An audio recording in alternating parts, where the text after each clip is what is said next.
السلام علیکم دوستو، کیسے ہو؟ امید ہے کہ آپ تمام حضرات خیریت سے ہوں گے۔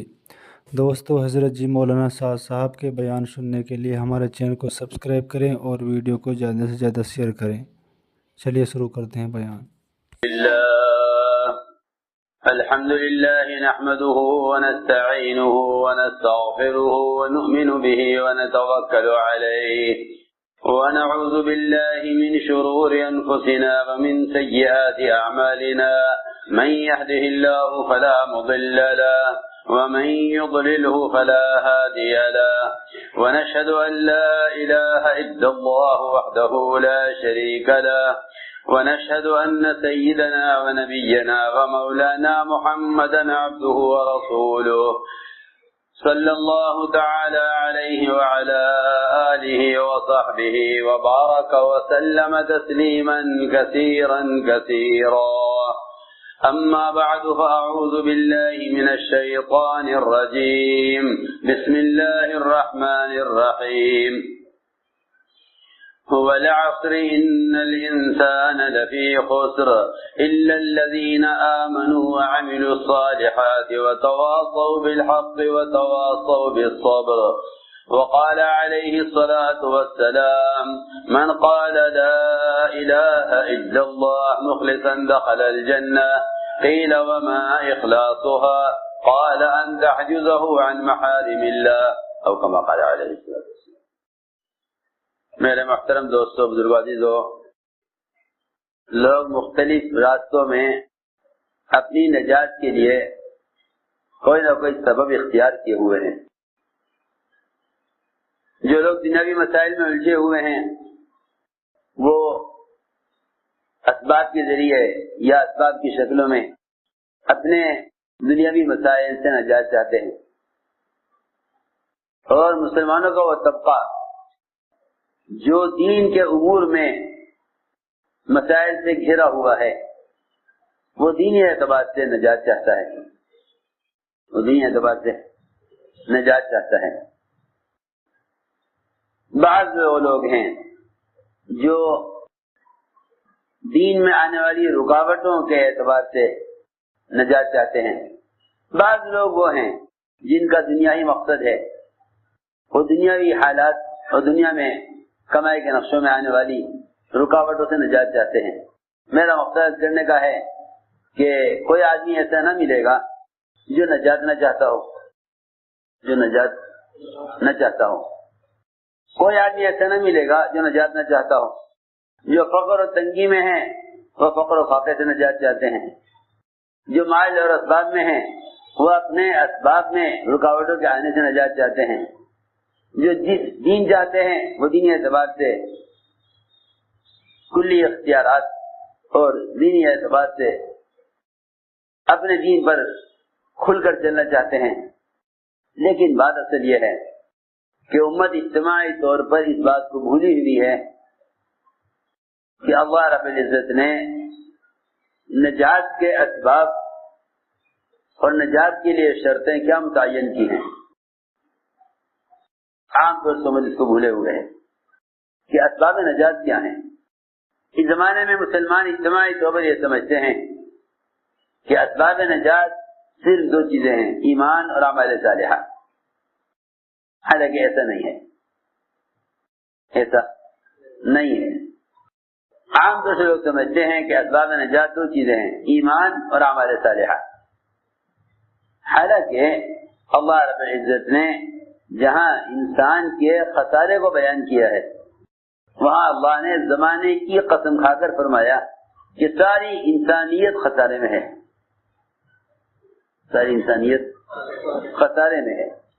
جہاں انسان کے بڑے خسارے کو بیان کیا وہاں زمانے کی قسم کھائی، اور زمانے کی قسم کھانے کی حکمت یہ ہے کہ یوں نہیں کہہ سکتے کہ آج کل خسارے میں ہیں کل خسارے سے نکل جائیں گے، یہ لوگ پہلے خسارے میں نہیں تھے آج خسارے میں ہیں، بلکہ اللہ تعالی نے اس میں قسم زمانے کی کھائی۔ زمانے کی قسم کھانے کا مطلب یہ ہے کہ ہر زمانے کا انسان خسارے میں ہے۔ خسارے سے کون بچیں گے؟ خسارے سے کون بچیں گے؟ خسارے سے کون بچیں گے؟ وہ قسم کون سی ہے جو ہر زمانے میں خسارے سے بچے گی؟ فرمایا کہ وہ خسارے سے بچنے والے اور نجات پانے والے صرف وہ لوگ ہیں جو چار کام کریں، جو چار کام کریں۔ ایمان لائیں اپنی ذات سے، اور اعمال صالحہ کریں خود اپنی ذات سے۔ لیکن ایمان اور اعمال صالحہ میں کمال پیدا کرنے کے لیے اور ایمان اور اعمال صالحہ میں ترقی کرنے کے لیے اور اپنے ایمان اور اپنے اعمال میں کمال پیدا کرنے کے لیے دوسروں کو ایمان پر اور اعمال صالحہ پر آمادہ بھی کریں۔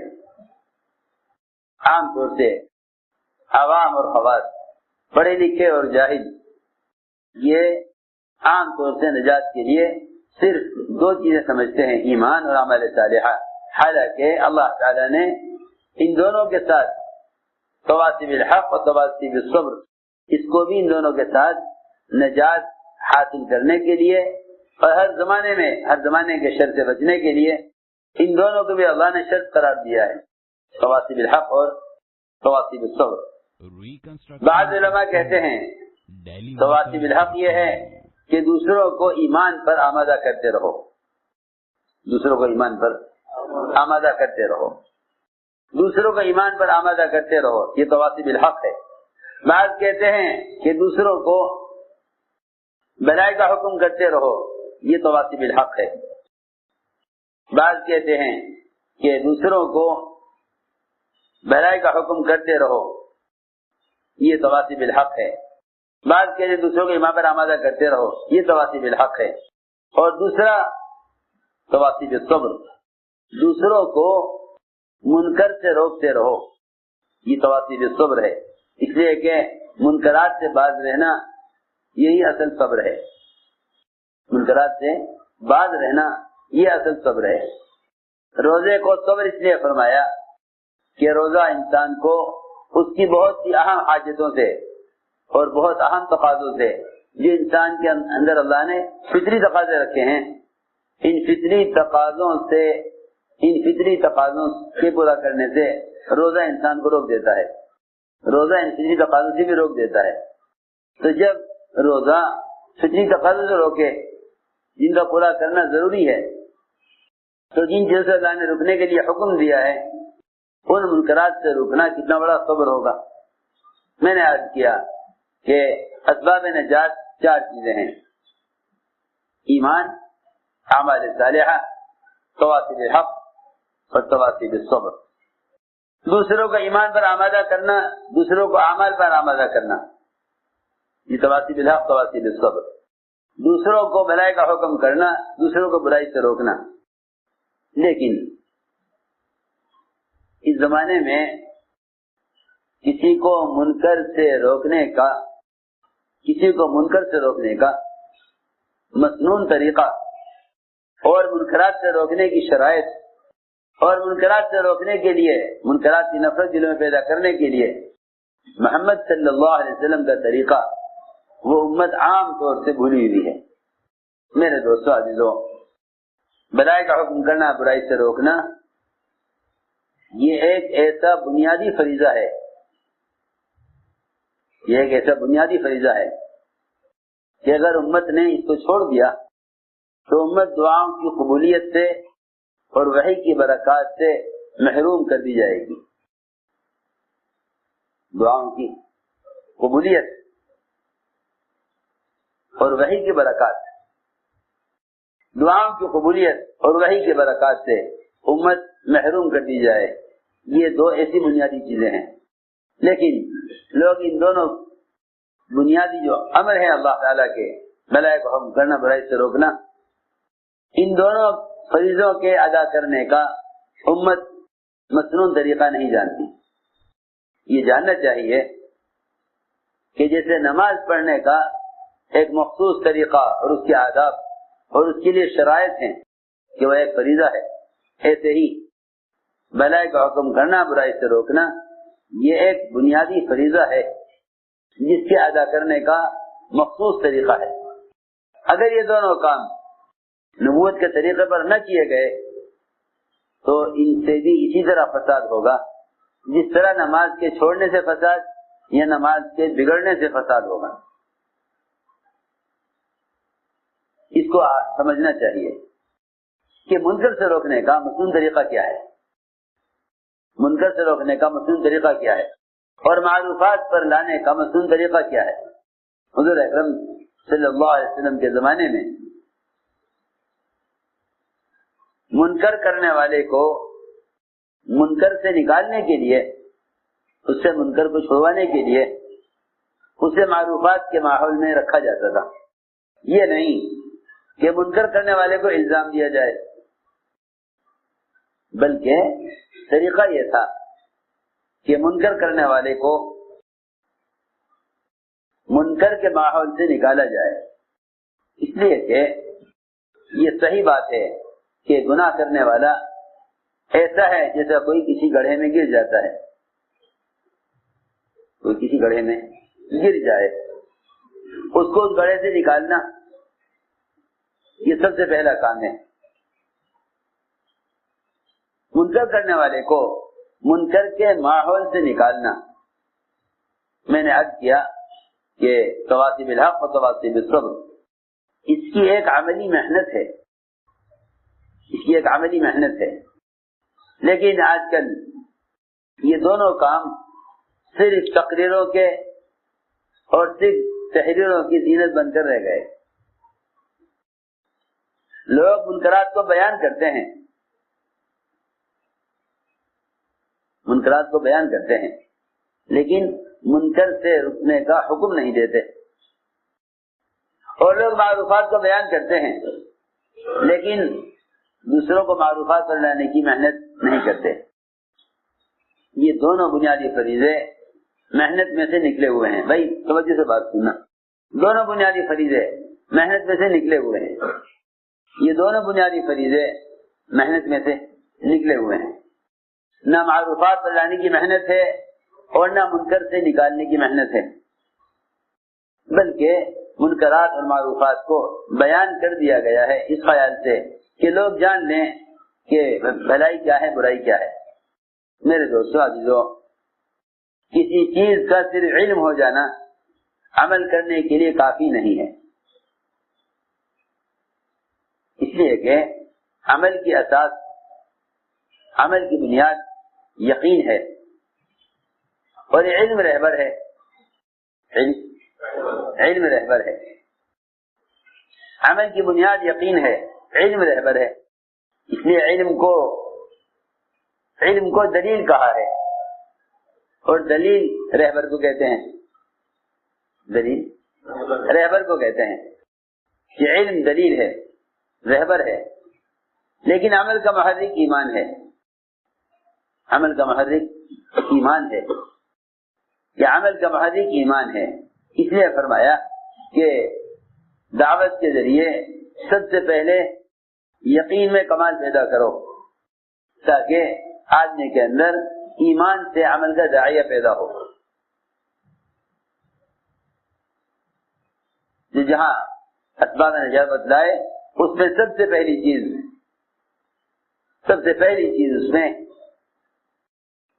پہلی چیز اسباب نجات میں ایمان کو بیان فرمایا، سب سے پہلی چیز اسباب نجات میں ایمان کو بیان فرمایا، اور ایمان لانے کا حکم خود ایمان والوں کے لیے دیا، یا ایھا الذین آمنوا آمنوا، اے ایمان والو تم ایمان لاؤ۔ پہلا حکم دیا ایمان لانے کا ایمان والوں کو۔ یہ بات یہ عرض کر رہا کہ لوگ سمجھتے ہیں کہ ایمان لانے کا حکم غیروں کے لیے ہے، حالانکہ غیروں کو اسلام کی دعوت ہے، غیروں کے لیے اسلام کی دعوت ہے۔ اسلموا تسلموا، ایمان لے آؤ محفوظ ہو جاؤ گے، لیکن ایمان لانے کا امر خود ایمان والوں کے لیے ہے۔ میں نے عرض کیا کہ یہ 4 اسباب نجات، ان 4 اسباب نجات کی عملی شکل کیا تھی؟ ان 4 اسباب نجات کی عملی شکل کیا تھی؟ سب سے پہلے ایمان، پہلا فریضہ، سب سے پہلا فریضہ ایمان۔ اس ایمان میں کمال پیدا کرنے کی عملی شکل کیا تھی؟ اس کی عملی شکل یہ تھی کہ صحابہ اکرام کو دعوت دے کر ایمان کے سیکھنے کے عنوان پر ایمان کے حلقوں میں جمع کیا کرتے تھے. ایمان سیکھنے کے عنوان پر ایمان کے حلقوں پر صحابہ کو جمع کیا کرتے تھے. یہ اس امر کو پورا کرنے کا عملی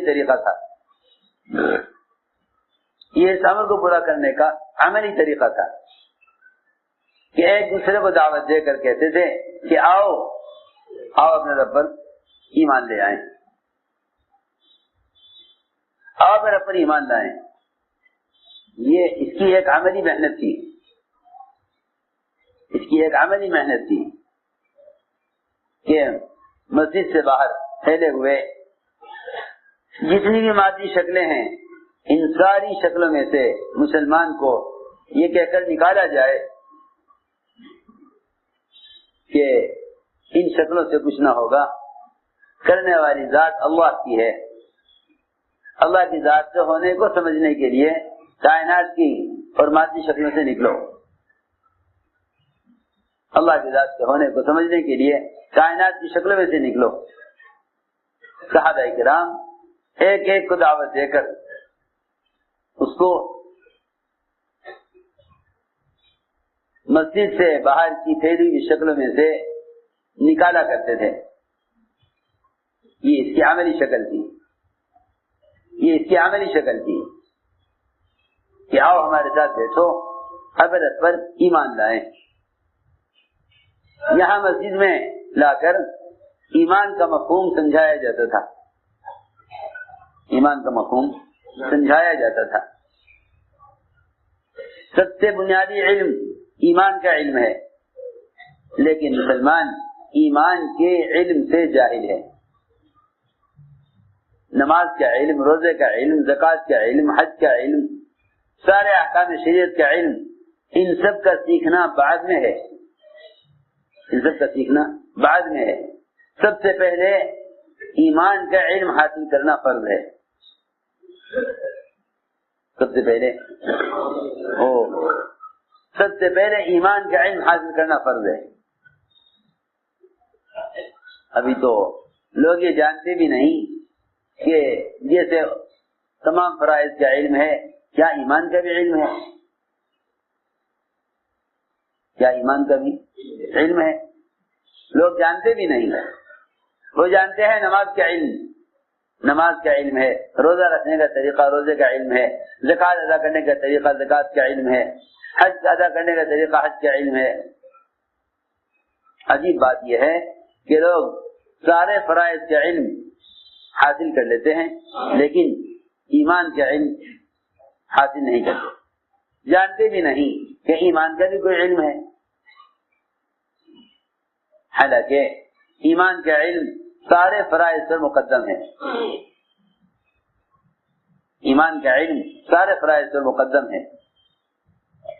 سب سے پہلے ایمان کی تحقیق کرو کہ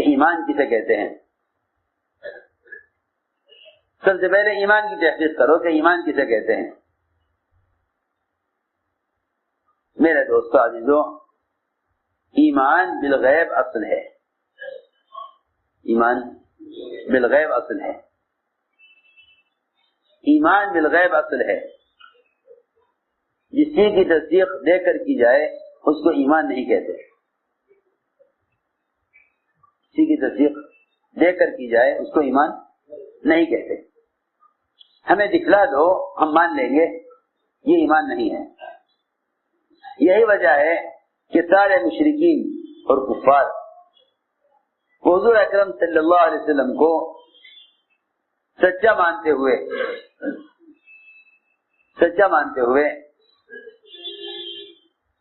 غیب کی خبروں کا مشاہدہ چاہتے تھے.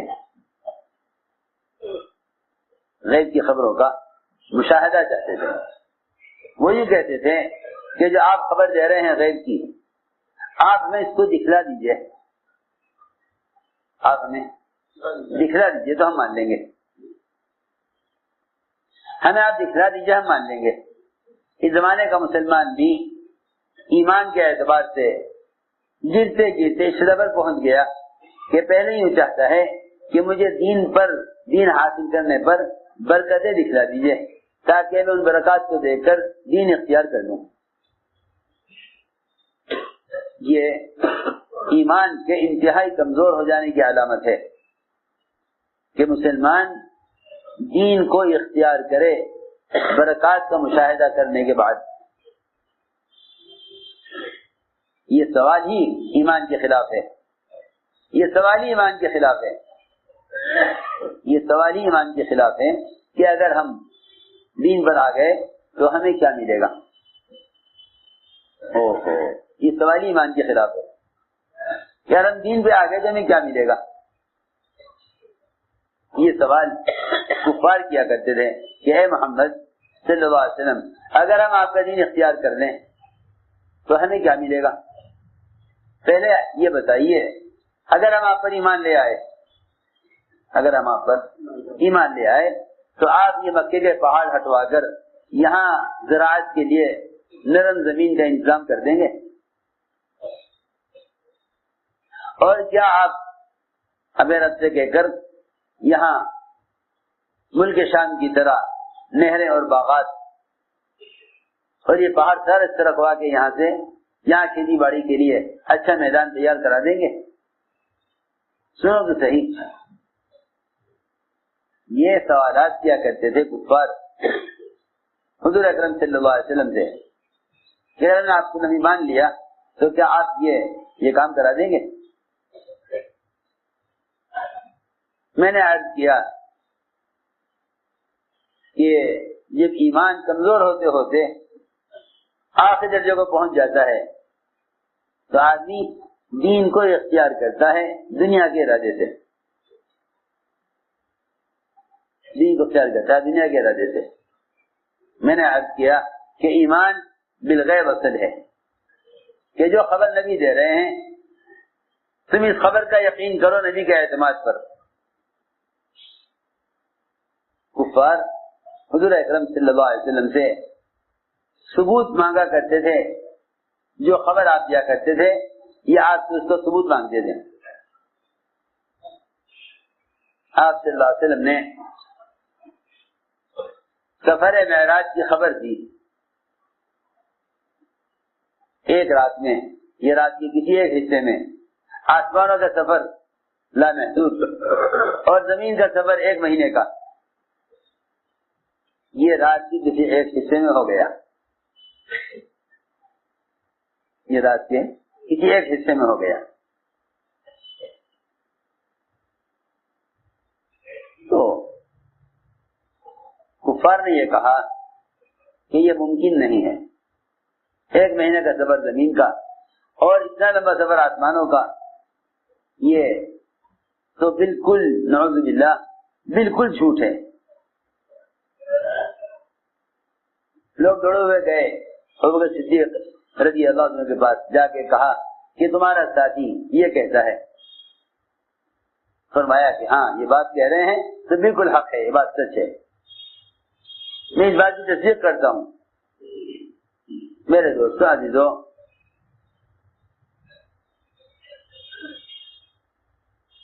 اللہ رب العزت محمد صلی اللہ علیہ وسلم کے ساتھ ظاہر کے خلاف کرتے ہی اس لیے ہیں تاکہ یہ دیکھیں کہ کون نبی کی بات کو تسلیم کرتا ہے، کون انکار کرتا ہے، کون نبی کی بات کو تسلیم کرتا ہے اور کون انکار کرتا ہے۔ چنانچہ آپ صلی اللہ علیہ وسلم نے بہت سی غیب کی خبریں بتلائیں اللہ کی طرف سے۔ اس میں 3 قسم کے لوگ تھے، ایک انکار کرنے والے کفار، ایک شک کرنے والے منافقین، اور ایک یقین کرنے والے ایمان والے۔ یقین کرنے والے ایمان والے،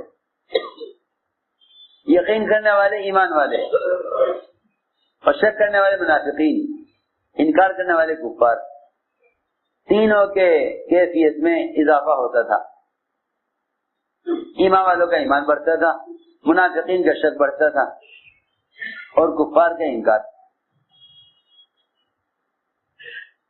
لیکن نبی کی لائی ہوئی خبر ظاہر کے خلاف ہوتی ہے. اگر نبی کی خبریں ظاہر کے مطابق ہوں تو پھر نبی کی خبر ایمان لانا کوئی کمال نہیں.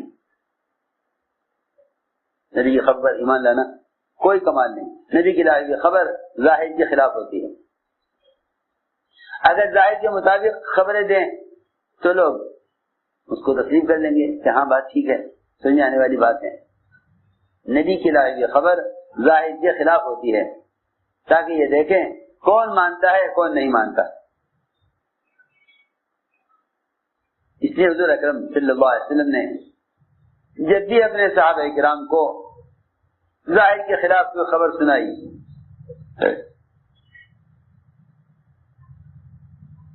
وہ خبر ظاہری حالات کے اعتبار سے بالکل مخالف تھی. دیکھو خندق کا موقع, دشمن کی کثرت, مسلمانوں کی قلت, مال کی قلت, فاقہ زیادہ, خوف زیادہ, سردی زیادہ. آپ صلی اللہ علیہ وسلم نے ان حالات میں اپنے صحابہ کو قیصر کسریٰ کے محلات کے فتح ہونے کی خوشخبری سنائی. تو منافقین نے کہا ما وعدنا اللہ ورسولہ الا غرورا, کہ یہ سارے وعدے دھوکہ ہیں, کچھ نہیں ہوگا. سارے وعدے دھوکہ ہیں, کچھ نہیں ہوگا. اس لیے کہ حالات یہ بتا رہے ہیں کہ مسلمانوں کے حالات ٹھیک نہیں ہیں. مسلمانوں کے حالات ٹھیک نہیں ہیں. ظاہری طور پر مسلمانوں کے حالات ٹھیک نہیں ہیں. چنانچہ منافقین نے شک کیا, ایمان والوں نے یقین کیا. ایمان والوں نے یقین کیا, منافقین نے شک کیا. کیونکہ جب وہ کوئی خبر سنتے تھے تو اس خبر کو سن کر ظاہر کے اعتبار سے سوچتے تھے. یہاں شیطان نے یہ خیال پیدا کیا کہ جب اللہ تعالیٰ ان کو قیصر کسریٰ کے محلات دینے والے ہیں تو کھانے کو کیوں نہیں دیتے, کھانے کے لیے کیوں نہیں دیتے. میں نے عرض کیا کہ نبی جو خبر لاتے ہیں وہ خبر ظاہر کے خلاف ہوتی ہے, وہ خبر ظاہر کے خلاف ہوتی ہے. ایمان والوں کا امتحان لینے کے لیے, ایمان والوں کے ایمان کے امتحان لینے کے لیے کہ کون ایمان والا شک کرتا ہے اور کون ایمان والا یقین کرتا ہے. اس لیے فرمایا کہ نبی کی لائی ہوئی خبر کو نبی کے اعتماد پر یقینی مانو. اس کو لغتاً ایمان کہتے ہیں کہ نبی کی لائی ہوئی خبر کو نبی کے اعتماد پر یقینی مانو. اس کو لغتاً ایمان کہتے ہیں کہ نبی کی لائی ہوئی خبر کو نبی کے اعتماد پر یقینی مانو. حضور اکرم صلی اللہ علیہ وسلم اپنے صحابہ کے ایمان کا ایسے امتحان بھی لیتے تھے. حضور اکرم صلی اللہ علیہ وسلم نے ایک دیہاتی سے گھوڑا خریدا, ایک دیہاتی سے گھوڑا خریدا. فرمایا گھوڑا کتنے کا ہے؟ اتنے کا ہے. فرمایا آؤ ہم تمہیں اس کی قیمت دیں. معاملہ طے ہو گیا, معاملہ طے ہو گیا. آج چلے آگے بڑھے قیمت دینے کے لیے. پیچھے لوگ ملے گھوڑے والے سے, گھوڑا بیچو گے؟ اس نے یہ نہ کہا کہ بک چکا ہے, اس کو قیمت زیادہ ملنے لگی. اس نے آواز دے کر کہا کہ اے محمد صلی اللہ علیہ وسلم, آپ گھوڑا خریدیں گے ان کو بیچ دوں؟ فرمایا میرا تمہارا معاملہ ہو چکا ہے, میں گھوڑا تم سے خرید چکا ہوں. اس نے کہا نہیں, میں نے آپ کو نہیں بیچا, میرا آپ کو کوئی معاملہ نہیں ہوا. فرمایا نہیں, ہمارا آپ کا معاملہ ہو چکا ہے, قیمت طے ہو چکی ہے, میں تو جا رہا ہوں آپ کو قیمت دینے کے لیے. دیہاتی نے کہا کہ اگر آپ کا ہمارا کوئی معاملہ ہوا ہے تو اس پر کوئی گواہ لائیے، اس پر کوئی گواہ لائیے، اس پر کوئی گواہ لائیے۔ میں گواہ تو کوئی تھا نہیں، آپ ہیں اور میں ہوں۔ لگا نہیں، میں نہیں مانتا، گواہ لائیے۔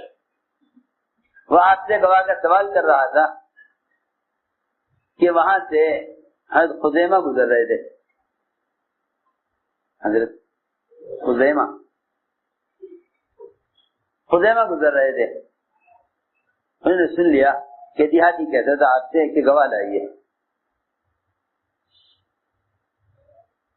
آپ صلی اللہ علیہ وسلم نے فرمایا گواہ تو کوئی ہے نہیں۔ حضرت خزیمہ آگے بڑھے، کہنے لگے کہ میں گواہی دیتا ہوں، میں گواہی دیتا ہوں، میں گواہی دیتا ہوں کہ آپ نے گھوڑا اس سے خرید دیا تھا، میں گواہی دیتا ہوں۔ فرمایا خزیمہ تم گواہی کیسے دے رہے ہو؟ تم گواہی کیسے دے رہے ہو؟ یہ سوال بڑا سخت ہے، یہ سوال بہت سخت سوال ہے۔ یہ سوال اس کا نہیں ہے کہ جب تم موقع پر موجود نہیں تھے تو تم گواہی کیوں دے رہے ہو۔ یہ سوال اس کا نہیں ہے، سوال اس کا ہے کہ اگر ہم تم سے ڈانٹ کر بھی پوچھیں تو کہیں تمہیں اس بات کا خیال تو نہیں آتا کہ میں گواہی کا انکار کر دوں کہ مجھے معلوم نہیں۔ ہم تمہیں اس لیے پوچھ رہے ہیں کہ ہمارے پوچھنے کے بعد بھی تمہارے دل میں کوئی شک پیدا تو نہیں ہوتا۔ فرمایا خزیمہ تم نے کیسے گواہی دی ہے؟ خزیمہ نے عرض کیا میں کیسے گواہی نہ دوں، میں کیسے گواہی نہ دوں، میں کیسے گواہی نہ دوں؟ میں یقین سے کہتا ہوں کہ آپ نے گھوڑا اس سے خرید لیا تھا، اس لیے کہ آپ نے ہمیں جنت کی، دوزخ کی، قبر کی، حشر کی، عرش اور کرسی کی، سب سے بڑھ کر اللہ کے وجود کی خبریں دی ہیں۔ ہم نے کچھ نہیں دیکھا، ہم نے کچھ نہیں دیکھا، ہم ان تمام چیزوں کو حق مانتے ہیں، ان تمام چیزوں کو ہم حق مانتے ہیں صرف آپ کے کہنے پر۔ تو اس گھوڑے کی کیا حیثیت ہے؟ گھوڑے کی کیا حیثیت ہے؟ اس گھوڑے کی کیا حیثیت ہے جو ذات ہمیشہ کی جنت اور ہمیشہ کی آخرت ان کی لائی ہوئی ان خبروں پر ایمان لانا فرض ہے، تو پھر ایک گھوڑے کی کیا حیثیت ہے کہ اس کے بارے میں کوئی یہ کہہ سکے کہ ہمیں معلوم نہیں کہ آپ کا اس کا معاملہ ہوا یا نہیں۔ اسے میں نے عرض کیا کہ نبی کی بات کی تصدیق کرنا نبی کے اعتماد پر، اسے میں نے عرض کیا تھا کہ غیب کے تذکرے جتنے زیادہ ہوں گے اتنا غیب کا یقین پیدا ہوگا۔ غیب کے تذکرے جتنے زیادہ غیب کے تذکرے ہوں گے اتنا دل میں یقین غیب کا پیدا ہوگا۔ ہمارے درمیان جو تذکرے ہیں وہ مشاہدات کے تذکرے ہیں، غیب کے تذکرے نہیں ہیں۔ جنت اور دوزخ، جنت اور دوزخ اس کا یقین اس کے علم سے حاصل نہ ہوگا۔ جنت اور دوزخ اس کا یقین اس کے علم سے حاصل نہ ہوگا۔ میری بات ضروری ہے سمجھنا۔ لوگ جتنی بھی غیب کی چیزیں ہیں ان سب کے مطالعے سے لوگ گزر کر فارغ ہو چکے ہیں۔ جنت ہے، دوزخ ہے، عذاب قبر ہے، حشر ہے، پلسرا سے گزرنا ہے، جتنے بھی مراحل آخرت کے ہیں لوگ ان کی معلومات اور ان کے مطالعے سے فارغ ہو چکے ہیں۔ لوگ ان کی معلومات ان کے مطالعے سے فارغ ہو چکے ہیں۔ میرے دوستو عزیزو، اگر ایک کافر کو بھی بتلا دیا جائے کہ جہنم ہے، اگر کلمہ نہ پڑا تو یہ جہنم میں داخل ہونا پڑے گا، اس کے علم میں بھی یہ بات آ گئی ہے کہ ہاں جہنم ہے، میرے دوستوں عزیزوں، غیب کی چیزوں کا علم اور ان کی معلومات کافی نہیں جب تک غیب کا یقین نہ ہو، دیکھو میری بات یاد دھیان سے سنو، جب تک غیب کا یقین نہ ہو۔ یقین کسے کہتے ہیں؟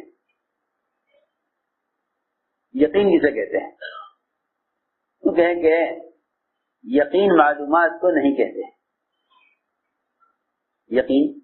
معلومات کو یقین نہیں کہتے، یقین کہتے ہیں اندر کے تاثر کو، یقین کہتے ہیں اندر کے تاثر کو، یقین اندر کے تاثر کو کہتے ہیں، یقین اندر کے تاثر کو کہتے ہیں، یقین معلومات کو نہیں کہتے، بلکہ یقین اندر کے تاثر کو کہتے ہیں۔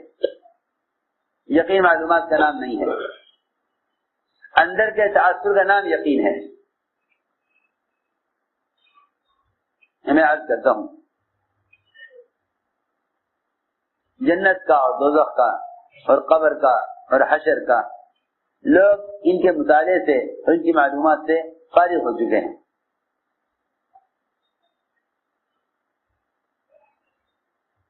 سب سمجھتے تھے کہ یقین اور تاثر معلومات کا نہیں ہوتا، معلومات کا کوئی تاثر نہیں ہے، جو تاثر ہے وہ صرف یقین کا ہے، معلومات کا کوئی تاثر نہیں ہے، اصل تاثر یقین کا ہے۔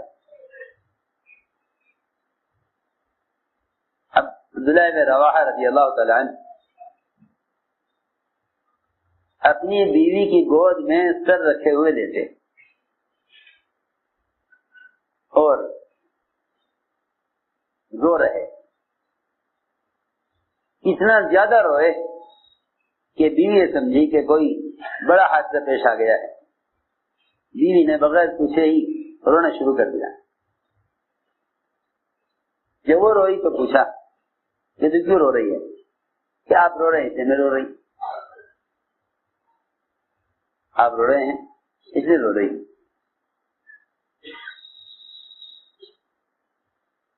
فرمایا تجھے معلوم ہے کیوں رویا؟ یہ بتلائیے کیا بات پیش آ گئی، کیا حادثہ پیش آیا؟ فرمانے لگے کہ میں اس وقت یہ سوچ رہا ہوں کہ پلسرات سے گزرنا کیسے ہوگا۔ اللہ، حالانکہ بیوی کی گود میں سر رکھ کر لیتے ہوئے ایک خواہش کا اور غفلت کا موقع ہے کہ آدمی بیوی کی گود میں سر رکھ کر لیتے اور آخرت کو یاد کر کے اس طرح روئے کہ بیوی رونے لگے دیکھ کر۔ ایسے لوگوں کی کیفیت تعلیم کے حلقوں میں کیا ہوتی ہوگی؟ ایسے لوگوں کی کیفیت تعلیم کے حلقوں میں کیا ہوتی ہوگی؟ جو بیوی کی گود میں سر رکھ کر لیتے ہوئے ہیں اور پلسرات سے گزرنے کو یاد کر کے رو رہے، جن کا غفلت کے مقام پر یقین کا یہ حال ہے، ان کا ذکر کے ماحول میں کیا حال ہوتا ہوگا؟ یہ میں نے عرض کیا کہ ہمیں جنت کا دوزخ کا کی معلومات ہے اور ان کو جنت دوزخ کا یقین تھا، ان کو جنت کا دوزخ کا یقین تھا، ہمیں معلومات ہے، معلومات کا کوئی تاثر نہیں ہوتا، اصل تاثر یقین کا ہے، معلومات کا کوئی تاثر نہیں ہوتا، اصل تاثر یقین کا ہے۔ اس لیے فرمایا کہ غیب کے تذکرے کرو، غیب کے تذکرے کرو تاکہ یقین غیب پر آئے، غیب کے تذکرے کرو تاکہ یقین غیب پر آئے۔ ہمارے درمیان سارے تذکرے مشاہدات کے، تجربات کے، دنیا کی چیزوں کے ہیں، اس لیے غیب کا یقین دل سے نکلا ہوا ہے۔ میں نے عرض کیا کہ ایمان اندر کے تاثر کا نام ہے، ایمان اندر کے تاثر کا نام ہے۔ کہ ایمان اندر کے تاثر کا نام ہے. صرف معلومات جنت دوزخ کی معلومات کا حاصل ہونا کافی نہیں ہے، بلکہ اندر کے تاثر کا نام ایمان ہے.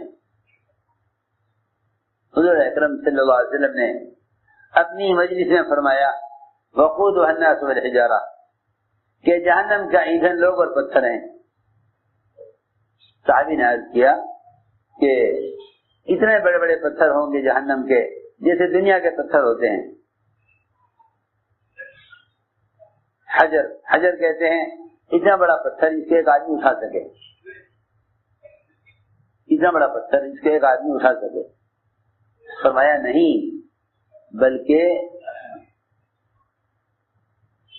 جہنم کا ایک پتھر دنیا کے سارے پہاڑوں سے زیادہ بڑا ہے. دنیا کے سارے پہاڑوں سے بڑا جہنم کا ایک پتھر ہے.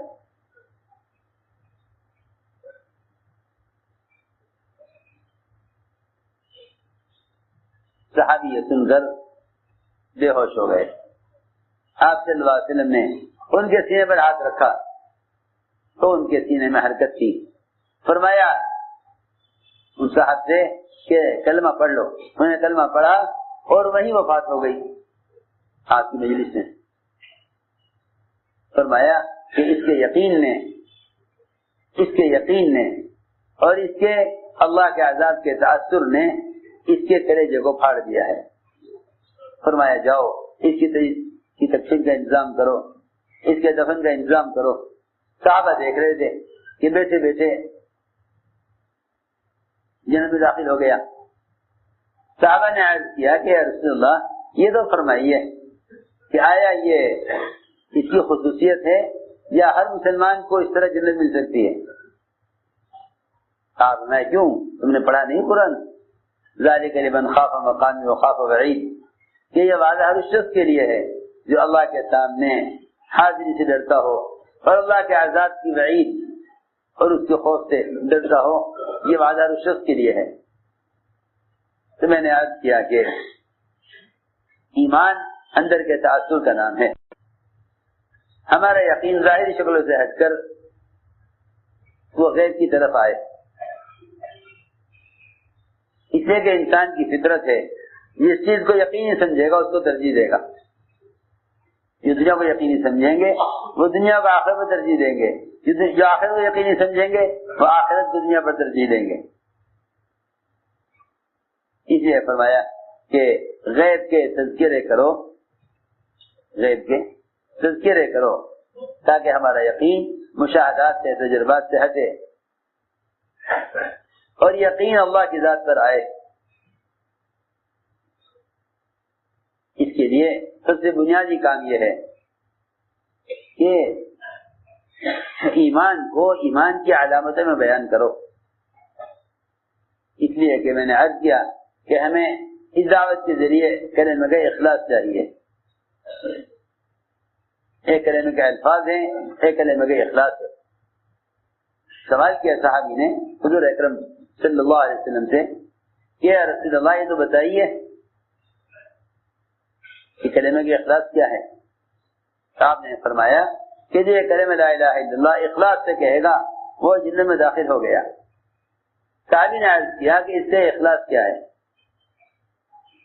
آپ نے فرمایا اس کا اخلاص یہ ہے کہ یہ اپنے کہنے والے کو حرام سے روک دے. کہنے والے کو حرام سے روک دے. کلمہ کا اخلاص یہ ہے اپنے کہنے والے کو حرام سے روک دے. یہ کلمہ کا اخلاص ہے. فرمایا کہ اپنے کہنے والے کو حرام سے روک دے. تو میں نے عرض کیا کہ ایمان کی علامتوں میں غور کرو. جو ایمان کی علامتیں یاد نہیں رکھتے وہ اپنے دین کو بھلا دیتے ہیں. اس لیے کہ ایمان تو کسی حقیقت کا نام ہے. صحابی کا سوال کہ یا رسول اللہ ایمان کسے کہتے ہیں؟ فرمایا یہ نہیں کہ خوش کرے اور گناہ غمگین کرے، جان لے کہ تو مومن ہے. جان لے کہ تو مومن ہے. اذا سرت حسنتک وساءت سیئتک فانت مومن. کہ جب نیکی تجھے خوش کرے اور گناہ تجھے غمگین کرے تو جان لے کہ تو مومن ہے. ایک آدمی کے اپنے گناہوں پر ندامت کا ہونا اور نیکیوں پر خوشی کا ہونا یہ اس کے ایمان کی علامت ہے. یہ اس کے ایمان کی علامت ہے. اگر ہم اپنی کیفیت پر غور کریں تو نیکی کر کے تو خوشی نہیں ہوتی اور گناہ کر کے کوئی غم نہیں ہوتا. اس کے باوجود ایمان سے غافل ہیں. اسے میرے دوستوں عزیزوں سب سے بنیادی بات یہ ہے کہ اس دعوت کے ذریعے ایمان میں کمال پیدا کرو. اس کام کے ذریعے ایمان میں کمال پیدا کرو. ہم سمجھتے تھے کہ اگر میں اس کام کا کوئی نام رکھتا تو اس کا نام تحریک ایمان رکھتا. اس کا نام تحریک ایمان. اس کا نام تحریک ایمان رکھتا کہ یہ محنت اپنے یقینوں کو بدلنے کے لیے ہے. یہ محنت اپنے یقینوں کو بدلنے کے لیے ہے. اگر میں اس کام کو کوئی نام رکھتا تو اس کا نام تحریک ایمان رکھتا. کیونکہ اللہ اکبر جس طرح نفاق چھپ نہیں سکتا اس طرح ایمان بھی چھپنے کی چیز نہیں ہے. آپ جانتے ہیں اگر انسان کے بدن کے خون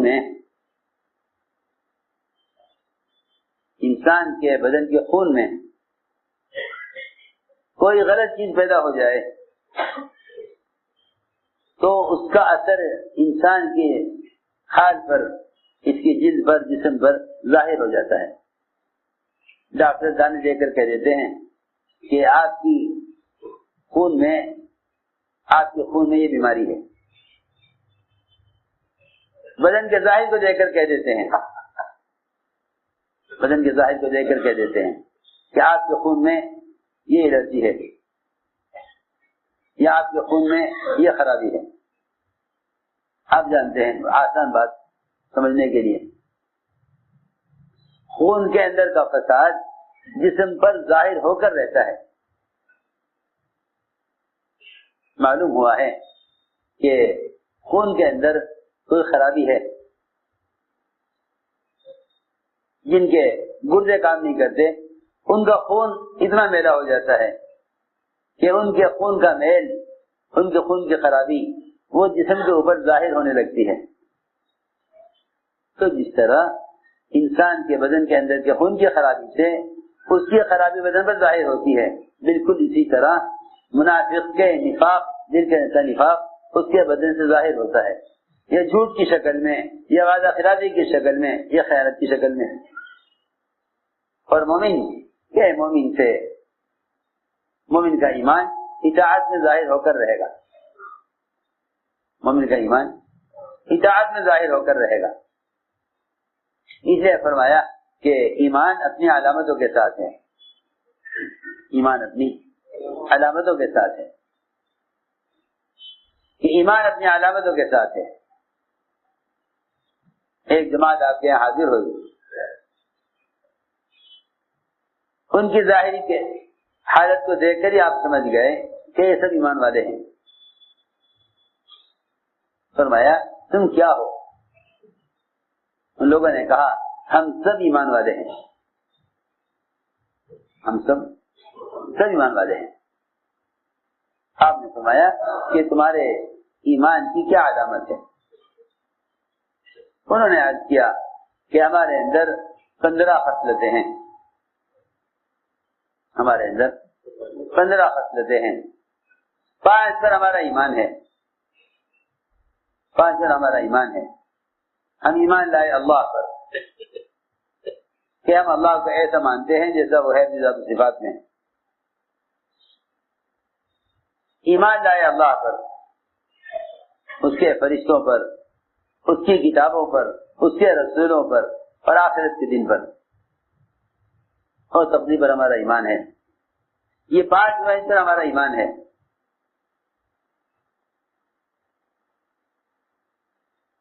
اس میں 5 باتیں انہوں نے وہ بیان کی جس پر ان کا ایمان تھا کہ ایمان لائے ہم اللہ پر، اس کے فرشتوں پر، اس کی کتابوں پر۔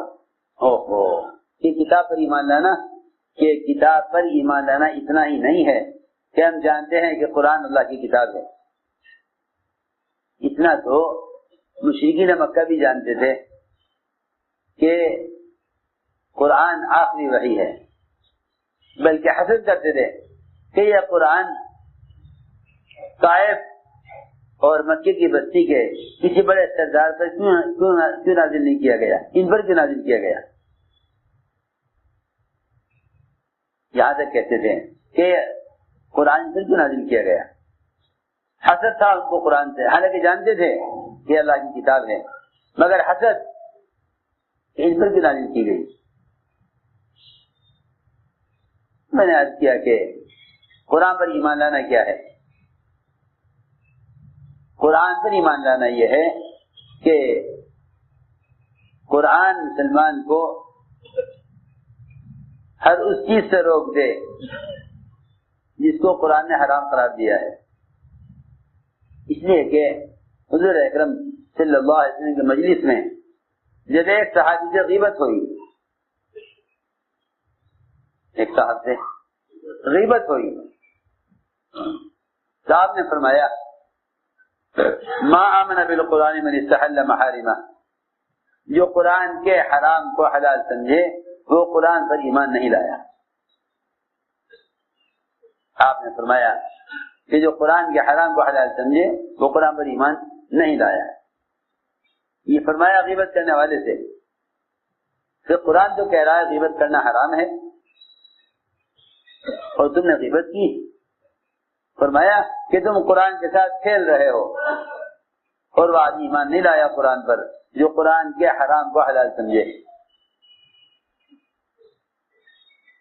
نے عرض کیا کہ 5 باتیں تھیں جن کا ایمان تھا، اور 5 باتیں وہ تھیں جن پر ان کا عمل تھا۔ انہوں نے بیان کیا کہ ہم سب سے پہلا عمل یہ ہے کہ ہم گواہی دیتے ہیں شہادتین کی، گواہی دیتے ہیں شہادتین کی، ہم گواہی دیتے ہیں شہادتین کی کہ اللہ کی سوا کوئی عبادت کے لائق نہیں، محمد صلی اللہ علیہ وسلم اللہ کے بندے اس کے رسول ہیں، ہم گواہی دیتے ہیں شہادتین کی۔ اور دوسرا کام یہ ہے کہ ہم نماز قائم کرتے ہیں، ہم نماز قائم کرتے ہیں۔ قائم کرنے کے 2 مطلب ہیں، نماز قائم کرنے کے 2 مطلب ہیں، ایک انفرادی ایک اجتماعی۔ انفرادی یہ ہے کہ ہم نماز کو درست کر کے پڑھتے ہیں، اس لیے کہ اگر واقعی نماز کو قائم کیا جائے تو نماز پورے دین کو قائم کر دے گی، اور اگر نماز کو بگاڑا جائے تو یہ نماز دین کے ہر شعبے کو بگاڑ دے گی۔ اگر نماز کو قائم کیا جائے تو نماز دین کے ہر شعبے کو قائم کر دے گی، اسے بگاڑا جائے تو نماز سے بگڑنا دین کے ہر شعبے کے اندر بگاڑ پیدا کرے گا۔ اس نے فرمایا کہ نماز کو قائم کرو، نماز کو قائم کرو، یعنی نماز کو اتنا درست کر کے پڑھو کہ اس کے ذریعے تمہارا پورا دین قائم ہو جائے۔ دیکھو پورے دین پر چلنے کی استعداد واقعی نماز سے پیدا ہوگی۔ جو نماز کو بگاڑے گا وہ دین کے باقی شعبوں میں حکم پورا نہیں کر سکے گا۔ اس نے فرمایا کہ نماز قائم کرو، اسے کہ نماز کا قائم کرنا پورے دین کو قائم کر دے گا، اور نماز کا بگاڑنا پورے دین کو ڈھا دے گا۔ نماز کو بگاڑنا پورے دین کو ڈھا دے گا۔ نماز قائم کرنے کا حکم ہے، ایک انفرادی کہ نماز کو درست کرو، دوسری ذمہ داری اجتماعی ہے، دوسری ذمہ داری اجتماعی ہے کہ ساری امت کو نماز پر لاؤ، ساری امت کو نماز پر لاؤ۔ اس لیے فرمایا کہ اپنے گناہوں کے الزام اپنے گناہوں کے الزام باہر کی شکلوں کو مت دو، اس لیے کہ آدمی کے اعضاء جتنا عمل کے لیے استعمال ہوتے ہیں اتنے عمل کی استعداد پیدا ہوتی ہے، اور جتنے اعضاء گناہوں کے لیے استعمال ہوتے ہیں اس سے آدمی کے اندر گناہوں کی طلب پیدا ہوتی ہے۔ یہی اعضاء ہیں انسان کے، چاہے ان کو استعمال کر لے گناہوں میں، چاہے استعمال کر لے ان کو عبادت اور اللہ کی اطاعت میں۔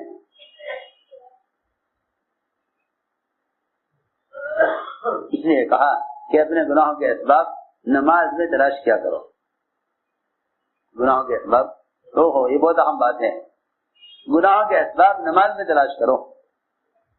بہت آسان بات ہے کہ جس شخص کے اعضاء نماز میں پابند نہیں، اس شخص کے اعضاء نماز سے باہر پابند نہیں ہوں گے۔ نماز سے باہر تو بہت سارے شعبے ہیں جہاں انسان کے استعمال ہونا ہے، تجارت میں، زراعت میں، حکومت میں، مختلف قسم کے شعبوں میں، مختلف قسم کی کمائی کے نقشوں میں، معاشرے میں، اپنوں میں، کہیں غیروں میں، جہاں جہاں بھی یہ جائے گا وہاں اس کے اعضاء ساتھ جائیں گے، مگر ان ساری شکلوں میں اس کے اعضاء کے صحیح استعمال ہونے کے لیے پہلی شرط یہ ہے کہ اس کے اعضاء نماز میں صحیح استعمال ہوں۔ اگر مسلمان کے اعضاء نماز میں صحیح جگہ استعمال نہیں ہو رہے ہیں تو اس کے اعضاء نماز سے باہر گناہ کریں گے۔ اس کے اعضاء نماز سے باہر تشہد میں بیٹھتے ہیں تو پیر پر پیر رکھ لیتے ہیں، دونوں پیر پیچھے موڑ لیتے ہیں، اللہ اکبر، جس کے پیروں کا رخ نماز میں قبلے کی طرف نہیں، جس کے پیر کی انگلیوں کا رخ نماز میں قبلے کی طرف نہیں، وہ نماز کے علاوہ اپنے اعضاء کا رخ اللہ کے حکموں کی طرف کیسے کر سکتا ہے؟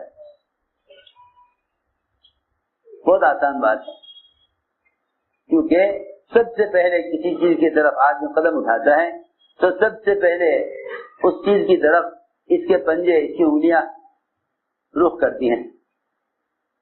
معلوم ہوا کہ کسی بھی غلط کام کی طرف آدمی سب سے پہلے قدم اٹھاتا ہے، اور اس سے پہلے قدم اٹھانے سے پہلے آدمی کسی گناہ کی طرف نظر اٹھاتا ہے، کسی گناہ کی طرف نظر اٹھاتا ہے۔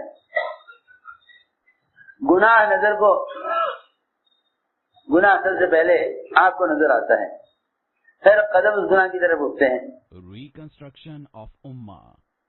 پھر قدم اس گناہ کی طرف اٹھتے ہیں۔ اس لیے فرمایا سب سے پہلے نماز میں اپنے اعضاء کو پابند کرو۔ جو آنکھ نماز میں پابند نہیں وہ نماز سے باہر پابند نہیں ہوگی۔ میں نے عرض کیا کہ اپنے گناہوں کے اسباب نماز میں تلاش کیا کرو۔ ایک صاحب شوربے کی پلیٹ لے کر چلے، سیدھی پلیٹ، اس میں پتلا شوربہ، جب چلنے لگے لے کر اس میں سے ذرا سا گر گیا، مولانا رحمۃ اللہ علیہ دیکھ رہے تھے، ایسے آواز دے کر کہا ان صاحب سے، لگے پرانے ساتھی تھے، شوربہ گرا پلیٹ میں سے، حضرت چیخے دور سے، فرمایا ابھی نماز ٹھیک کرو، نماز ٹھیک کرو، نماز ٹھیک کرو۔ انہیں بڑا تعجب کہ نماز تو بظاہر میں ٹھیک ہی پڑھتا ہوں، لیکن شوربہ پتلا پلیٹ میں لے کر چل رہا، اگر اس میں سے شوربہ گر گیا تو اس کا نماز سے کیا تعلق ہے؟ اس کا نماز سے کیا تعلق؟ آیت کے بعد آگے عرض کیا کہ حضرت کیا بات ہے، نماز تو بظاہر میں ٹھیک ہی پڑھتا ہوں، لیکن پتلا شوربہ پلیٹ میں لے کے جا رہا، انسان چلتے ہوئے اس کا جسم تھوڑا سا ہلتا ہے، حرکت کرتا ہے، تو اگر اس میں سے شوربہ ٹپک گیا تو اس کا نماز سے کیا تعلق؟ اس کا نماز سے کیا تعلق؟ حضرت نے فرمایا اگر مسلمان کے اعضاء نماز میں پابند ہو جائیں، اگر مسلمان کے اعضاء نماز میں پابند ہو جائیں تو نماز سے باہر ضرورتیں بھی خطا نہیں کریں گے، گناہوں میں تو کہاں خطا کریں گے۔ اگر مسلمان کے اعضاء نماز میں پابند ہو جائیں تو اس کے اعضاء نماز سے باہر ضرورت میں بھی خطا نہیں کریں گے۔ میری بات ذرا توجہ سننی ہوگی۔ اگر مسلمان نماز میں اعضاء کو پابند کر لے تو اس کے اعضاء نماز سے باہر بھی خطا نہیں کریں گے۔ یہ فرمایا کہ اپنے اعضاء کو نماز میں پابند کرو، تمہارے اعضاء نماز سے باہر خطا نہیں کریں گے۔ تو میں نے عرض کیا کہ کسی گناہ کی طرف سب سے پہلے نظر اٹھتی ہے، جو نماز میں نظر کو قابو میں نہیں رکھیں گے وہ نماز سے باہر بھی اپنی نظر کو حرام سے بچا نہیں سکتے، اس لیے کہ نماز کی خاصیت یہ ہے کہ نماز خود منکر سے روکنے کی طاقت رکھتی ہے۔ نماز خود منکر سے روکنے کی طاقت رکھتی ہے۔ نماز کی خاصیت ہے کہ نماز منکرات سے یقیناً روک دے گی، نماز منکر سے یقیناً روک دے گی، نماز کی خاصیت ہے۔ اس لیے فرمایا، انہوں نے کہا کہ ہم نماز قائم کرتے ہیں، ہم نماز قائم کرتے ہیں اور رمضان کے روزے رکھتے ہیں، بیت اللہ کا حج کرتے ہیں اور زکوٰۃ ادا کرتے ہیں، زکوٰۃ ادا کرتے ہیں۔ زکوٰۃ کا ادا کرنا یہ ہے کہ ہم زکوٰۃ مستحق تک پہنچاتے ہیں۔ اس زمانے میں لوگ اول تو زکوٰۃ ہی نہیں دیتے، اور اگر دیتے بھی ہیں تو انہیں کمانے سے فرصت نہیں کہ یہ مستحق کو تلاش کریں، حالانکہ زکوٰۃ دینے والے کو چاہیے کہ مستحق کو ایسے تلاش کرے، زکوٰۃ دینے والے کو چاہیے کہ مستحق کو ایسے تلاش کرے جیسے کوئی شخص نماز کے لیے پانی تلاش کرتا ہے، وضو کے لیے پانی تلاش کرتا ہے کہ مجھے نماز ادا کرنی ہے۔ نماز ادا کرنے کے لیے جیسے پانی کا تلاش، آدمی پانی کو تلاش کرے، اس طرح زکوٰۃ ادا کرنے کے لیے مستحق اور فقراء اور غرباء کو تلاش کرے۔ ہمارے ایسا فرماتے تھے اگر مسلمان صحیح طریقے سے زکوٰۃ دینے پر آ جائے تو مسلمان زکوٰۃ کی برکات کو برداشت نہیں کر سکتا، اتنی برکات زکوٰۃ کی ہے۔ فرمایا کہ مستحق کو تلاش کرو، مستحق کو تلاش کرو اور زکوٰۃ مستحق تک پہنچاؤ، مستحق کو تلاش کرو اور زکوٰۃ مستحق تک پہنچاؤ۔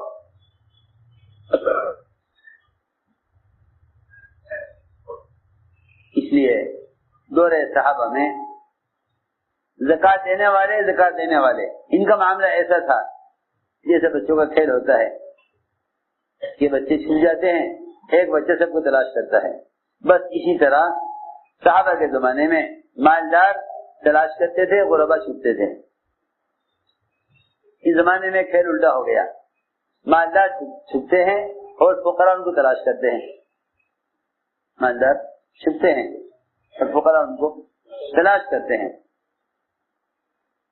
یہی وجہ ہوئی کہ اللہ تعالیٰ نے مالداروں کے مال سے برکتیں نکال دی اور فقراء پر فقر کو بڑھا دیا۔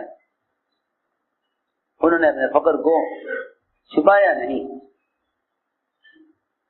انہوں نے اپنے مال کو تو چھپایا، اس سے برکتیں اٹھ گئیں، انہوں نے فقر کو ظاہر کیا، اس سے فقر بڑھ گیا، اس لیے فقر بڑھ گیا، فقراء پر فقر بڑھ گیا کیونکہ انہوں نے فقر کو ظاہر کر دیا، اور مالداروں کے مال سے برکتیں اٹھا لی گئی کیونکہ انہوں نے زکوٰۃ دینے سے مال کو چھپا لیا۔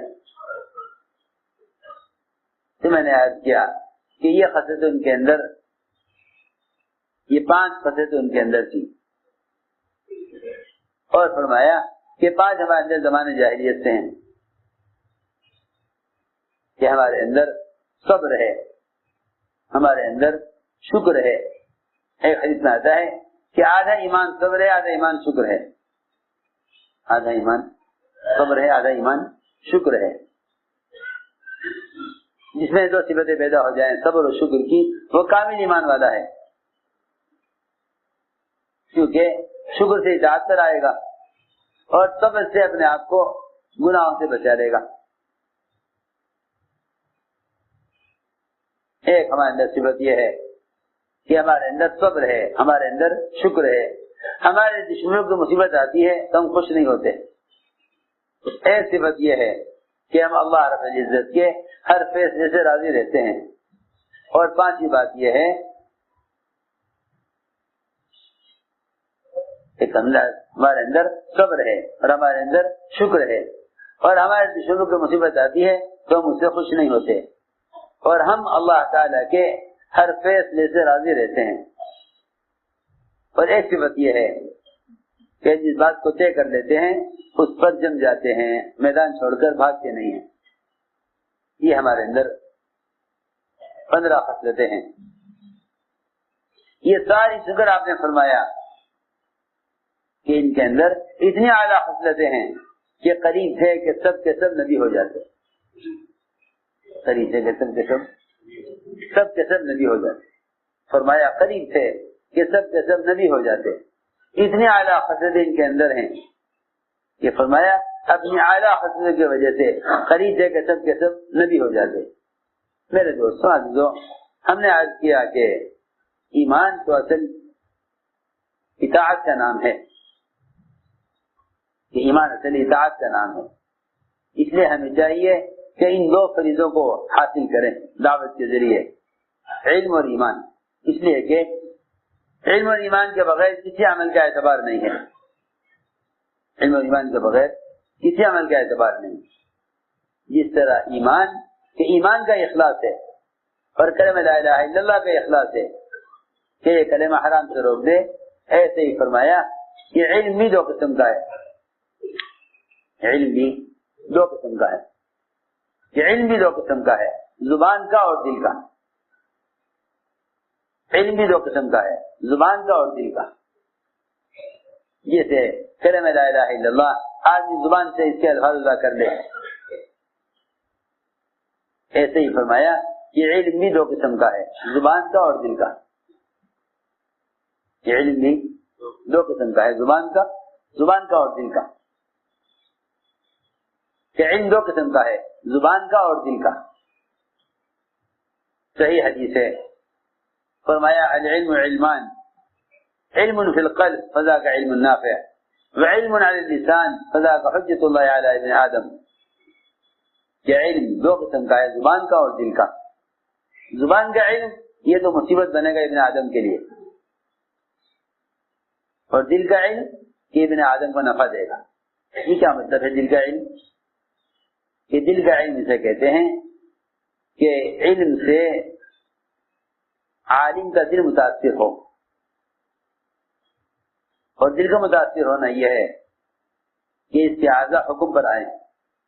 یہ جگہ سارے اعضاء قلب کے تابع ہیں، سارے اعضاء قلب کے تابع ہیں۔ قلب بادشاہ ہے پورے اعضاء پر، جیسے رعایا بادشاہ کی تابع ہوتی ہے، جیسے رعایا بادشاہ کی تابع ہوتی ہے، اس طرح سارے اعضاء قلب کے تابع ہیں۔ دل بادشاہ ہے پورے بدن پر، دل بادشاہ ہے پورے بدن پر۔ تو میں نے عرض کیا کہ اللہ نے بھی قرآن میں علم اسی کو کہا ہے جس سے دل متاثر ہو۔ فرمایا انما یخشی اللہ من عبادہ العلماء، کہ اللہ کے بندوں میں سے اللہ سے ڈرنے والے وہ صرف علماء ہیں۔ اللہ کے بندوں میں سے اللہ سے ڈرنے والے صرف علماء ہیں۔ سوال اس بات کا ہے کہ اگر علم ہے تو علم کے ساتھ خشیہ ہے یا نہیں؟ اگر خشیہ ہے تو دل کا علم ہے، اور اگر خشیہ نہیں ہے تو معلومات ہیں، تو معلومات ہیں۔ ارے بھائی، علم میں اور معلومات میں کوئی فرق ہے؟ یہ بہت بڑا فرق ہے، بہت بڑا فرق ہے۔ علم الگ چیز ہے، معلومات الگ چیز ہے۔ علم الگ چیز ہے، معلومات الگ چیز ہے۔ معلومات کا تعلق دماغ سے ہے، علم کا تعلق دل سے ہے، اتنا بڑا فرق ہے۔ علم کا تعلق دل سے ہے، معلومات کا تعلق دماغ سے ہے۔ معلومات پر زبان چل سکتی ہے لیکن سارے اعضاء معلومات پر نہیں چل سکتے. اسی لیے یہاں تک فرماتے حضرت کہ پی ایچ ڈی کرنے والے بھی کہیں گے قبر میں کہ ہم نہیں جانتے کہ ان 3 سوالات کے کیا جواب ہیں، کیونکہ ہم سمجھتے تھے کہ قبر میں زبان یقین پر چلے گی، معلومات پر نہیں چلے گی. قبر میں زبان یقین پر چلے گی، معلومات پر نہیں چلے گی. قبر میں زبان یقین پر چلے گی، معلومات پر نہیں چلے گی. اس لیے فرمایا کہ علم 2 قسم کا ہے، زبان کا اور دل کا. جو علم اللہ کا خوف اور خشیہ پیدا کرے وہ دل کا علم ہے. اسی لیے قرآن نے صاف کہا ہے کہ جن کے دلوں میں خشیہ ہے، اللہ کا خوف ہے، کہ وہ ہیں علم والے، وہ ہیں علم والے جن کے دلوں میں اللہ کا خوف ہو. اس لیے ایک علم کا نقوش ہے، ایک علم کا نور ہے. ایک نقوش ہے، نقوش کا تعلق دماغ سے ہے. عبارت کا یاد کر لینا، حوالے یاد رکھ لینا، کسی کتاب کو پڑھ کر یاد کر لینا، اس کا تعلق دماغ سے ہے. لیکن اس علم کے مطابق عمل کا ہونا اور اس علم سے آدمی کے دل میں اللہ کے عوامر کی اہمیت اور اس کے عذاب کا خوف اور اس کے ثواب کی امید کا ہونا، یہ دل کا علم ہے. یہ دل کا علم ہے. اس لیے فرمایا کہ اللہ کے بندوں میں سے اللہ سے ڈرنے والے صرف علماء ہیں.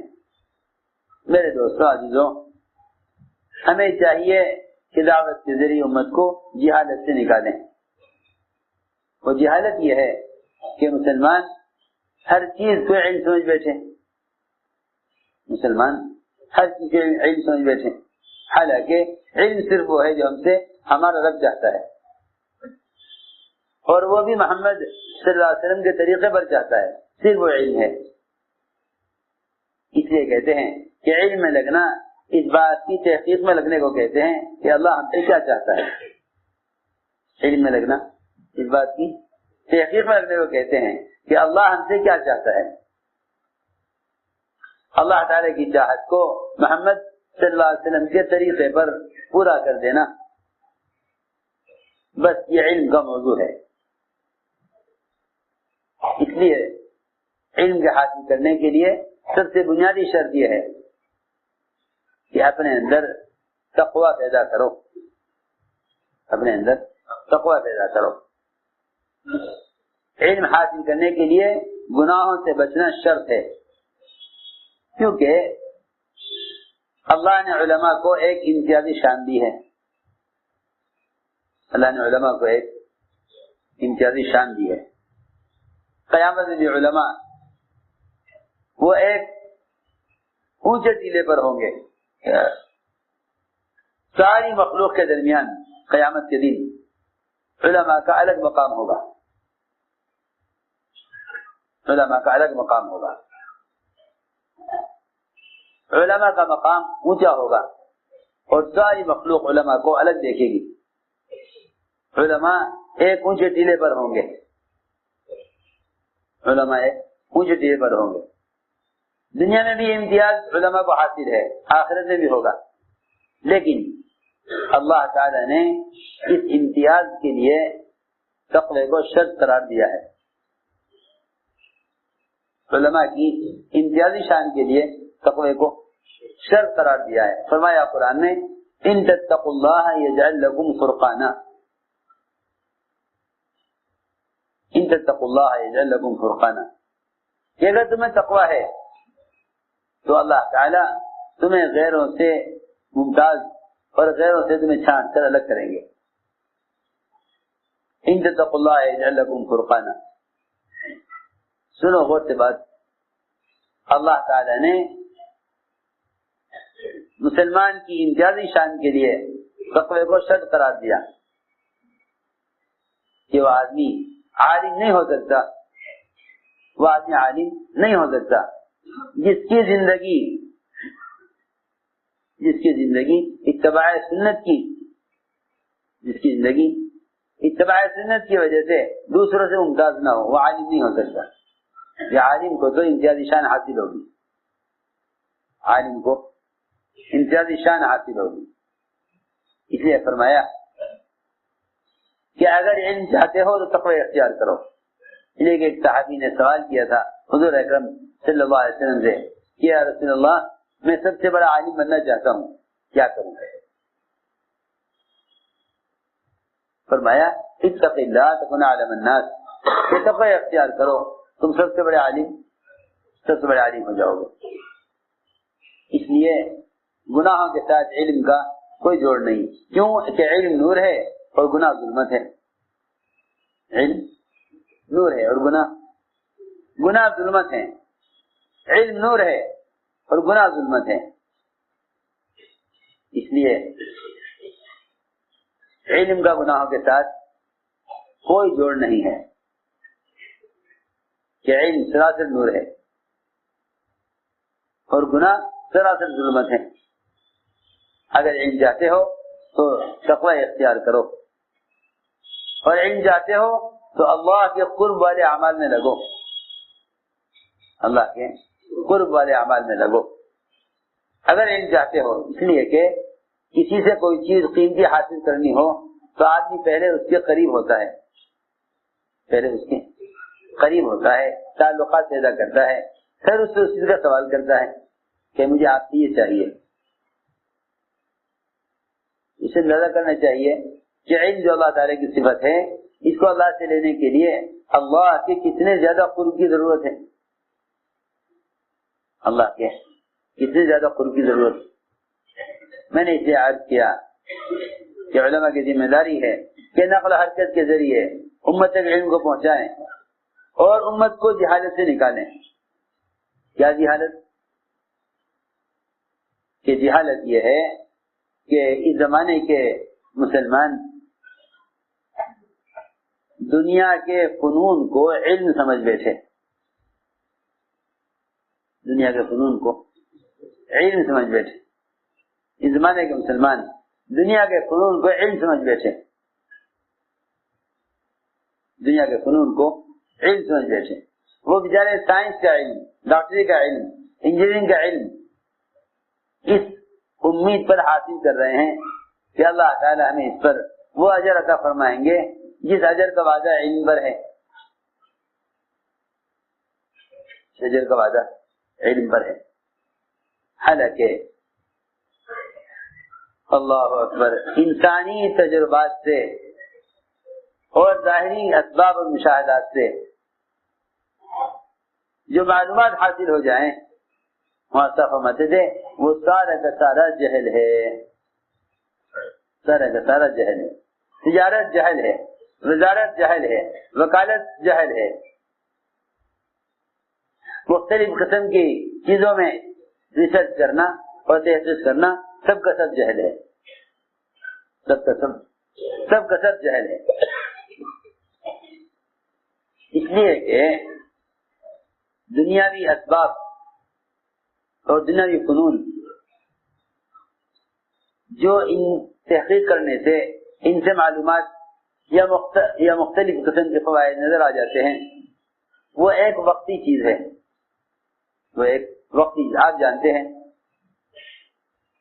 سارے ڈاکٹروں نے مل کر ایک دوا تیار کی، بڑی تعداد میں تیار ہوئی. کچھ دن کے بعد پتہ چلا کہ نہیں، اس دوا سے یہ نقصان ہو رہا ہے. وہ ساری دوائیں اٹھا کر ختم کر دی گئی، ضائع کر دی گئی کہ تجربہ ٹھیک نہیں ہوا.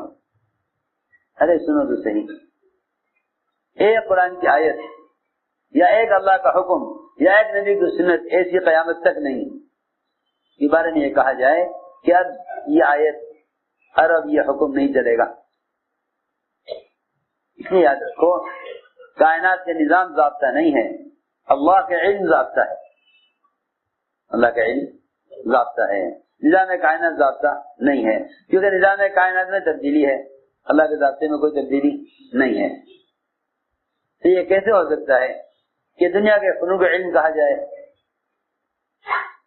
علم میں لگنا تو اس بات کی تحقیق میں لگنے کو کہتے ہیں کہ اللہ ہم سے کیا چاہتے ہیں، اللہ ہم سے اللہ ہم سے کیا چاہتے ہیں، اس کی تحقیق میں لگنا ہے، علم میں لگنا ہے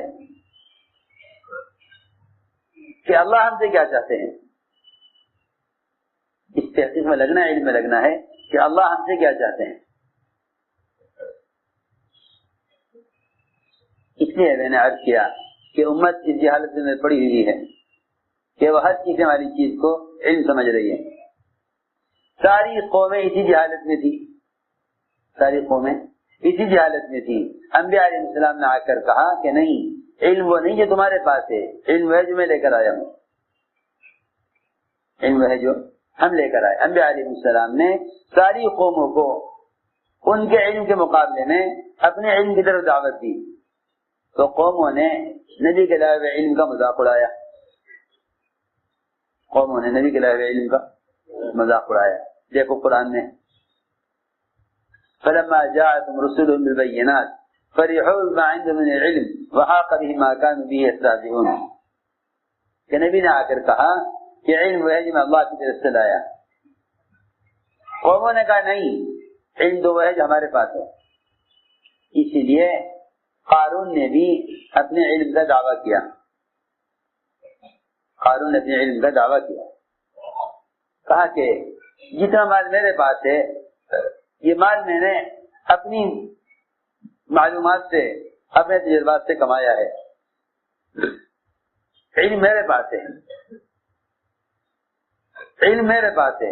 ابراہیم علیہ السلام نے کہا اپنے باپ سے علم میرے پاس ہے، آپ کے پاس علم نہیں، علم میرے پاس ہے۔ حالانکہ آزر وزیر تھا، وہ وزارت کے تجربات کو علم سمجھتا تھا، آزر وزیر تھا، آزر وزیر تھا، آزر وزیر تھا، آزر نمرود کا وزیر تھا۔ ابراہیم علیہ السلام نے کہا کہ ابا جی جو علم لایا ہوں آپ کے پاس نہیں ہے۔ قارون بادشاہ تھا، موسیٰ علیہ السلام نے کہا جو علم میں لے کر آیا ہوں وہ علم ہے۔ اس نے کہا نہیں، علم میرے پاس ہے، اور میں نے جو مال جمع کیا ہے وہ میں نے اپنے علم سے جمع کیا ہے، میں نے اپنے علم سے جمع کیا۔ تو اس نے کہا کہ نہیں، میں نے اپنے علم سے کمایا ہے مال۔ چنانچہ اللہ نے یہاں بتلایا کہ اصل علماء کون ہیں۔ فرمایا اصل علماء وہ ہیں جو ساری دنیا کی مالیت کے مقابلے میں، ساری دنیا کی مالیت کے مقابلے میں عمل پر ملنے والے اجر کو بہتر سمجھیں، صرف وہ علماء ہیں، صرف وہ علماء۔ دیکھو تو صحیح قرآن نے کیسا صاف کہا، وقال الذين اوتوا العلم ويلكم ثواب الله خير۔ قارون نے کہا کہ علم وہ ہے جو میرے پاس ہے، اس سے میں نے مال کمایا ہے۔ علماء نے کہا نہیں، یہ مال کچھ نہیں ہے، اللہ کی طرف سے عمل پر ملنے والا اجر تیری ساری مالیت سے بہتر ہے۔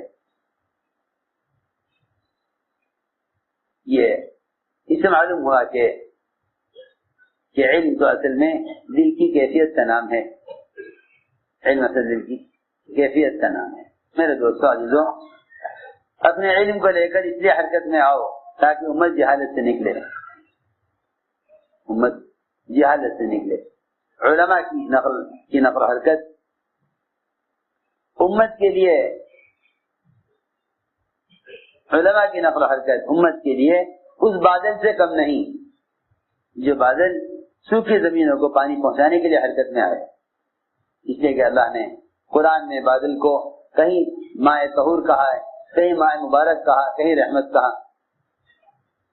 اسی طرح علماء امت کے لیے طہارت کا، برکت کا یا رحمت کا سبب ہیں، بشرط یہ کہ علماء علم کو لے کر حرکت میں آئیں، جس طرح بادل پانی کو لے کر حرکت میں آتا ہے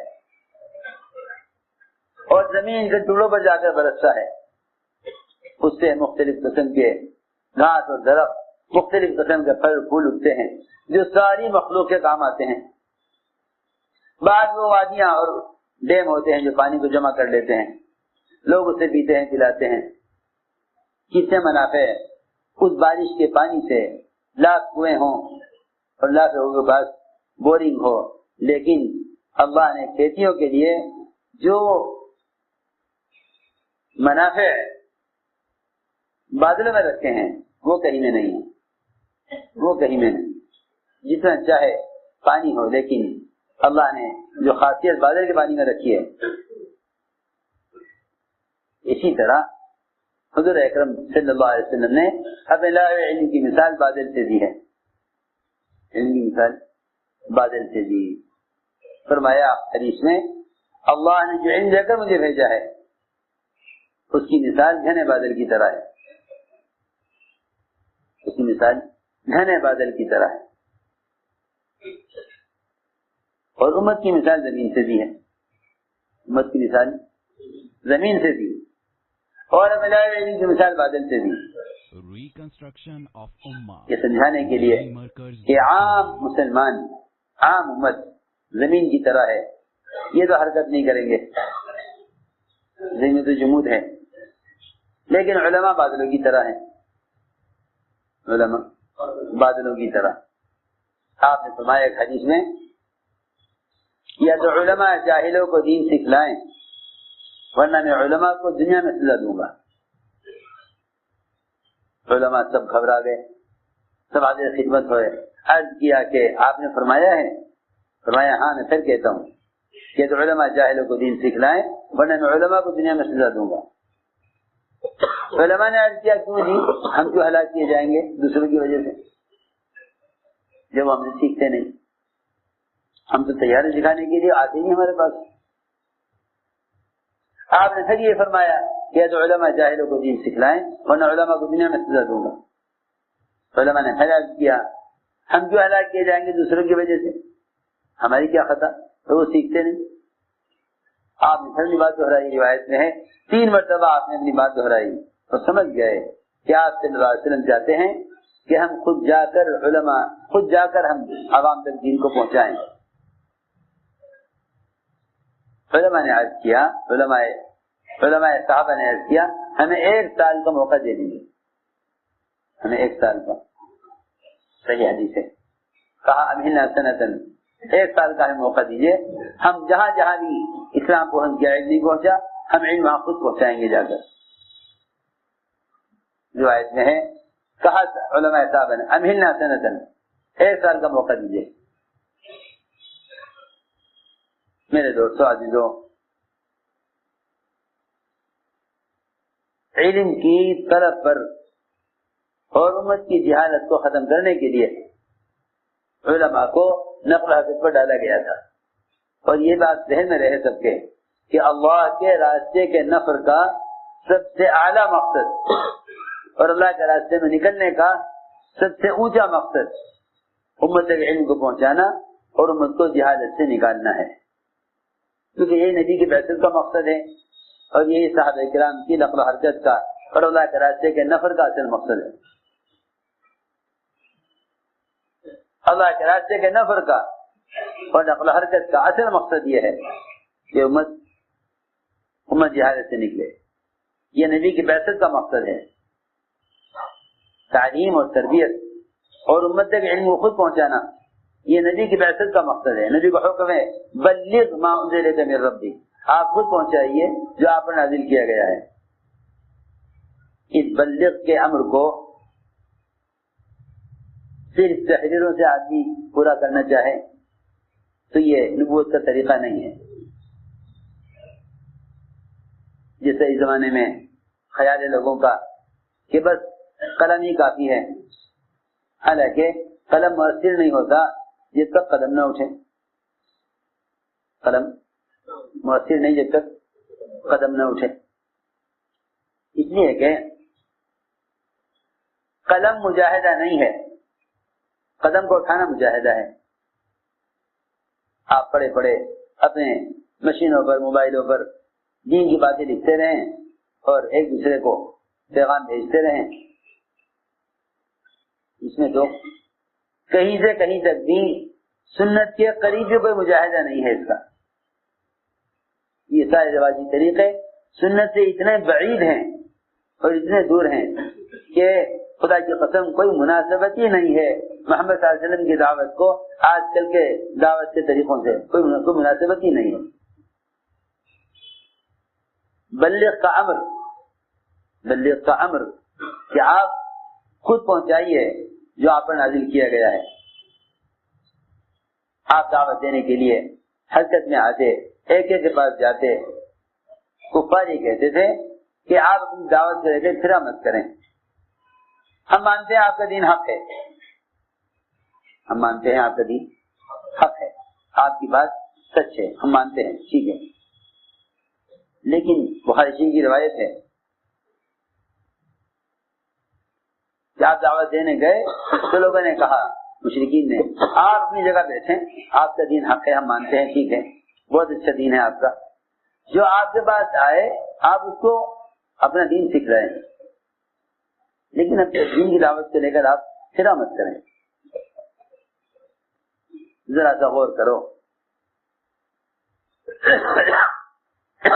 کہ محمد صلی اللہ علیہ وسلم میں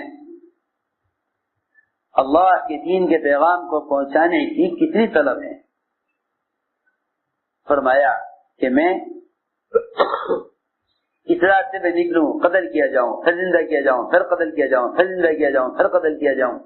7 مرتبہ روایت میں ہے کہ میں اللہ کے پیغام کو مدد پہنچانے کے لیے بار بار زندہ کیا جاؤں، بار بار قتل کیا جاؤں۔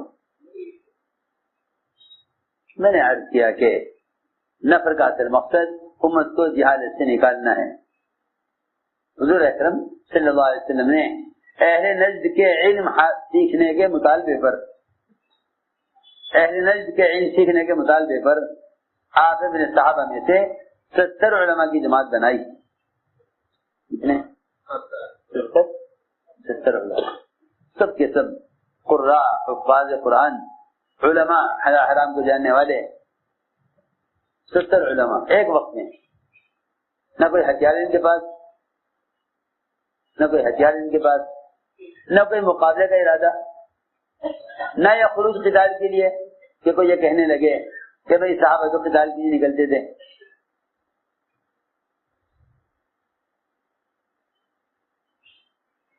ستر کی ایک جماعت، سب علماء آپ نے بھیجا اہنس کے مطالبے پر، سارے علماء کو قتل کر دیا گیا بیر معونہ میں ایک وقت میں۔ انہوں نے کہا کہ ہم تو حضور اکرم صلی اللہ علیہ وسلم کی ایک اہم ضرورت کے لیے جا رہے ہیں، ہمارے زیادہ لڑائی کرنے کا، مقابلہ کرنے کا، قتال کا ارادہ نہیں ہے، ہم ارادے سے نکلے ہی نہیں ہیں، ہم تو اللہ کا دین پیغام پہنچانے کے لیے اور علم سکھانے کے لیے آئے ہیں۔ لیکن 70 علماء صحابہ ایک ساتھ قتل کیے گئے صرف امت تک علم پہنچانے کے لیے۔ اسے میں نے عرض کیا کہ اللہ کے راستے کے نفع کا اصل مقصد امت علم کو پہنچانا اور امت کو جہالت سے نکالنا ہے۔ اس لیے میرے دوستو عزیزوں،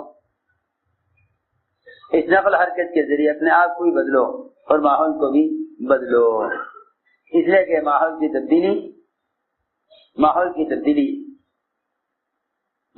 تبدیلی جب ہو سکتی ہے جب منکر کرنے والے کو منکر کے ماحول سے نکالو۔ جیسے بیمار آدمی کو گھر کے ماحول سے نکالا جاتا ہے، اسپتال کے ماحول میں لایا جاتا ہے، وہاں